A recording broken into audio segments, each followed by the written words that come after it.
വിവരങ്ങൾ നൽകാനായി നിലമ്പൂരിൽ നിന്ന് സെയ്ഫ് സെയിൻ ലാബ്ദീനും സാജിദ് അജ്മലും ചേരുന്നുണ്ട്. സെയ്ഫിലേക്കാണ്. സെയ്ഫ്, ഇതുവരെ അൻവറിനെ ചുറ്റിപ്പറ്റിയായിരുന്നു തുടക്കഘട്ടത്തിലൊക്കെ ഉണ്ടായിരുന്നത്. ഇപ്പോൾ ഇതാ കൂടുതൽ വിഷയങ്ങളിലേക്ക്, കൂടുതൽ ചർച്ചകളിലേക്ക്, പ്രചാരണ ആയുധങ്ങളിലേക്കൊക്കെ എത്തിക്കൊണ്ടിരിക്കുകയാണ്. പ്രധാനമായും മുഖ്യമന്ത്രിയുടെ മലപ്പുറം പരാമർശം, അതുപോലെ തന്നെ കെ.സി. വേണുഗോപാലിന്റെ ഭാഗത്തു നിന്നുണ്ടായിരിക്കുന്ന ഈ ക്ഷേമ പെൻഷൻ പരാമർശം ചുറ്റിപ്പറ്റിയാണ് ഇരു മുന്നണികളും പ്രചാരണം മുന്നോട്ട് കൊണ്ടുപോകുന്നത്. അപ്പോൾ മത്സരം കൂടുതൽ കടുക്കുന്നു എന്ന് വേണം കരുതാനല്ലേ? അമൃത, അത് നിലമ്പൂരിൽ വന്നാൽ ഒരുപക്ഷെ നമ്മൾ പറയുമ്പോൾ എത്രത്തോളം അതിനകത്ത് തീവ്രതയുണ്ട് എന്ന് നമുക്ക് മനസ്സിലാക്കാൻ കഴിയില്ല. പക്ഷേ നിലമ്പൂരിൽ കത്തിപ്പടരുകയാണ് രാഷ്ട്രീയം. അത് ക്ഷേമ പെൻഷനുമായി ബന്ധപ്പെട്ട വിഷയമായാലും കെ.സി. വേണുഗോപാലിൻ്റെ മലപ്പുറം പരാമർശമായാലും ജനങ്ങൾക്കിടയിൽ സജീവ ചർച്ചയാക്കി രണ്ട് മുന്നണികളും മുന്നോട്ട് പോകുന്നുണ്ട്. ഒന്ന്, LDF-മായി ബന്ധപ്പെട്ട കാര്യം പറയുകയാണെന്നുണ്ടെങ്കിൽ ക്ഷേമ പെൻഷനുമായി ബന്ധപ്പെട്ട വിഷയമാണ് അവരുടെ ഏറ്റവും പ്രധാനപ്പെട്ട തെരഞ്ഞെടുപ്പ് അജണ്ട.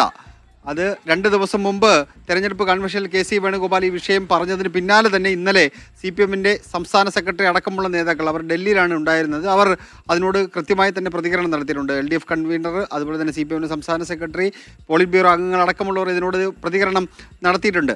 അത് വിഷയം സജീവമാക്കി നിർത്തുകയാണ് മണ്ഡലത്തിൽ ഉടനീളം ചെയ്യുന്നത്.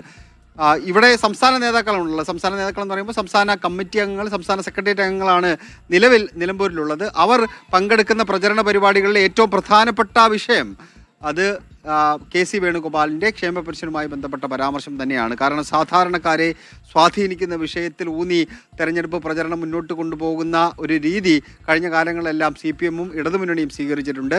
അത് ഇടതുമുന്നണിയെ സംബന്ധിച്ച് ഒരു പ്രധാനപ്പെട്ട വിഷയമായി അവർ ഉയർത്തിക്കാട്ടുകയും ചെയ്തിട്ടുണ്ട്. കാരണം 2016 ഉമ്മൻചാണ്ടി അധികാരത്തിൽ നിന്ന് ഒഴിയുമ്പോൾ 600 രൂപയായിരുന്നു, 1600 ആക്കി, ഞങ്ങൾ 2500 ആക്കാൻ വേണ്ടി തീരുമാനമെടുത്തിട്ടുണ്ട് എന്നൊക്കെ പറഞ്ഞുകൊണ്ടുള്ള പ്രചരണം നടത്തി. അത് കൃത്യമായി കൊടുത്തുകൊണ്ടിരിക്കുമ്പോൾ അതിനെ ചോദ്യം ചെയ്യുന്നു എന്ന പ്രചരണമാണ് വീടാന്തരം കയറി നേതാക്കന്മാരെല്ലാവരും പറയുന്നത്.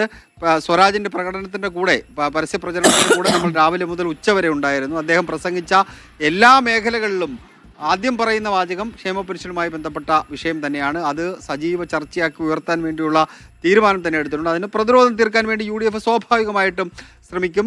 സംസ്ഥാന സർക്കാരിനെതിരായ വികാരങ്ങൾ, ക്ഷേമ പെൻഷനുമായി ബന്ധപ്പെട്ട് നേരത്തെ ഉണ്ടായ വിവാദങ്ങളെല്ലാം തന്നെ അവർ സജീവ ചർച്ചയാക്കാൻ വേണ്ടി തീരുമാനം എടുത്തിട്ടുണ്ട്. എന്തായാലും LDF-ന്റെ ക്യാമ്പ് ചെയ്യുന്നത് ഈ വിഷയം കെ.സി. വേണുഗോപാലുമായി ബന്ധപ്പെട്ട് അദ്ദേഹം നടത്തിയ ആ പരാമർശം അതാണ്. ഇപ്പോൾ ഇന്ന് ഇനിയിപ്പോൾ നാളെ അത് കുറച്ചുകൂടി സജീവമായി വരും. ആ വിഷയങ്ങൾ സജീവമായി ഉയർത്താൻ വേണ്ടിയുള്ള തീരുമാനം തന്നെയാണ് LDF-ന്റെ ക്യാമ്പ് എടുത്തിട്ടുള്ളത്. അമൃത, അത് 19-ാം തീയതി രാവിലെ 6 മണിക്ക് ജനങ്ങൾ 7 മണിക്ക് ത്തിലേക്ക് എത്തുന്നവരെ ഈ വിഷയം ഇങ്ങനെ പറഞ്ഞുകൊണ്ടിരിക്കാൻ വേണ്ടിയാണ് തീരുമാനമെടുത്തിരിക്കുന്നത്. തെരഞ്ഞെടുപ്പാണ്, ഒരുപാട് വിഷയങ്ങൾ വരും. പക്ഷേ ഒരുപാട് വിഷയങ്ങൾ വന്നാലും സാധാരണക്കാരനെ ഏറ്റവും കൂടുതൽ ബാധിക്കുന്ന ക്ഷേമ പെൻഷനുമായി ബന്ധപ്പെട്ട വിഷയങ്ങൾ വിട്ടുകളയാൻ വേണ്ടി അവർ തീരുമാനിച്ചിട്ടില്ല. അതൊരു അജണ്ടയായി തന്നെ അവർ എടുത്തുകൊണ്ട് ഒരു പക്ഷേ 2 കുടിശ്ശികയുണ്ട്, ഒരു കുടിശ്ശിക കൂടി ഇതിനിടയിൽ കൊടുക്കാൻ വേണ്ടിയുള്ള പ്രഖ്യാപനം ഉണ്ടായാലും അത്ഭുതപ്പെടാനില്ല. അമൃത, സൈഫ്, അതൊരു വിഷയം. മറ്റൊന്ന്, ഈ മലബാർ മേഖലകളിലെ +1 സീറ്റ് പ്രതിസന്ധി തന്നെയാണ്. കഴിഞ്ഞ വർഷങ്ങളിലൊക്കെ നമ്മൾ കണ്ടതാണ്. ഇപ്പോൾ ഇത് ആദ്യ അലോട്ട്മെന്റ് പൂർത്തിയാകുമ്പോഴും നിരവധി വിദ്യാർത്ഥികൾ പുറത്താണ്, സീറ്റ് കിട്ടാതെ പുറത്താണ് നിൽക്കുന്നത്. ഇനിയിപ്പോൾ ബാക്കിയുള്ള അലോട്ട്മെന്റുകൾ പൂർത്തിയായാൽ തന്നെ ഏകദേശം 70,000-ഓളം വിദ്യാർത്ഥികൾ പുറത്ത് നിൽക്കേണ്ട അവസ്ഥ തന്നെയാണ് എന്നാണ് നിലവിലെ സാഹചര്യം വെച്ച് നമുക്ക് മനസ്സിലാകുന്നത്. അപ്പോൾ അതുകൂടി ഈ ഒരു തെരഞ്ഞെടുപ്പിൽ പ്രധാനമായും ഉന്നയിക്കപ്പെടുന്നില്ലേ? സ്വാഭാവികമായിട്ടും മലപ്പുറം ജില്ലയുടെ ഭാഗമാണ് നിലമ്പൂർ എന്നുള്ളത് കൊണ്ട് മലപ്പുറം ജില്ലയിലെ സീറ്റ് പ്രതിസന്ധിയുമായി ബന്ധപ്പെട്ട വിഷയം അത് തെരഞ്ഞെടുപ്പിൽ UDF സജീവ ചർച്ചയാക്കി നിർത്തുമെന്ന കാര്യത്തിൽ സംശയമില്ല. മലപ്പുറം ജില്ലയിലെ +1 സീറ്റ് പ്രതിസന്ധിയുമായി ബന്ധപ്പെട്ട വിഷയങ്ങൾ ആദ്യമായിട്ടുണ്ടാകുന്നതല്ല. കഴിഞ്ഞ എല്ലാ കാലങ്ങളും നമ്മൾ കണ്ടിട്ടുള്ളതാണ്. മലപ്പുറം ജില്ലയിലാണ് ഏറ്റവും കൂടുതൽ വിജയശതമാനം ഉണ്ടാകുന്നത്. ഇവിടുത്തെ കുട്ടികൾ പഠിച്ച് മികച്ച വിജയം നേടിയിട്ട് അവർ ആഗ്രഹിക്കുന്ന കോഴ്സുകളിലേക്ക് ചേരാൻ കഴിയും. ഇപ്പോൾ സയൻസ് ആഗ്രഹിക്കുന്ന കുട്ടിക്ക് ചിലപ്പോൾ സയൻസ്, കൊമേഴ്സോ അല്ലെങ്കിൽ ഹ്യൂമാനിറ്റീസോ കിട്ടുന്ന അവസ്ഥയിലേക്കാണ് കാര്യങ്ങളുള്ളത്. അത്രയും സീറ്റ് ഇവിടെ ഇല്ല എന്നൊരു വസ്തുത നിലനിൽക്കുന്നുണ്ട്. അല്ലെങ്കിൽ പിന്നെ മറ്റു പല കോഴ്സുകൾക്കും പോകണം. ആ കുട്ടികൾ അങ്ങനെ പോകാൻ വേണ്ടി തയ്യാറല്ല. കാരണം അവർ മികച്ച വിജയം നേടിയ വിദ്യാർത്ഥികളാണ്. അതൊരു വിദ്യാഭ്യാസ പ്രശ്നമായിട്ട് മലപ്പുറം ജില്ലയിൽ നിലനിൽക്കുന്നുണ്ട്. ഈ തെരഞ്ഞെടുപ്പ് സമയത്ത് വിദ്യാഭ്യാസ പ്രവേശനവുമായി ബന്ധപ്പെട്ട കാര്യങ്ങൾ നടക്കുന്നുണ്ട്. +1 പ്രവേശനവുമായി ബന്ധപ്പെട്ട കാര്യങ്ങൾ നടക്കുന്നതുകൊണ്ട് മലപ്പുറം ജില്ലയിൽ കൂടുതൽ സീറ്റുകൾ നൽകി ആ പ്രതിസന്ധി പരിഹരിച്ചാൽ മാത്രമേ അത് തെരഞ്ഞെടുപ്പ് വിഷയത്തിൽ നിന്ന് മാറ്റി നിർത്താൻ ഇടതുമുന്നണിക്ക് കഴിയൂ എന്നുള്ളതാണ് ഏറ്റവും പ്രധാനപ്പെട്ട കാര്യം.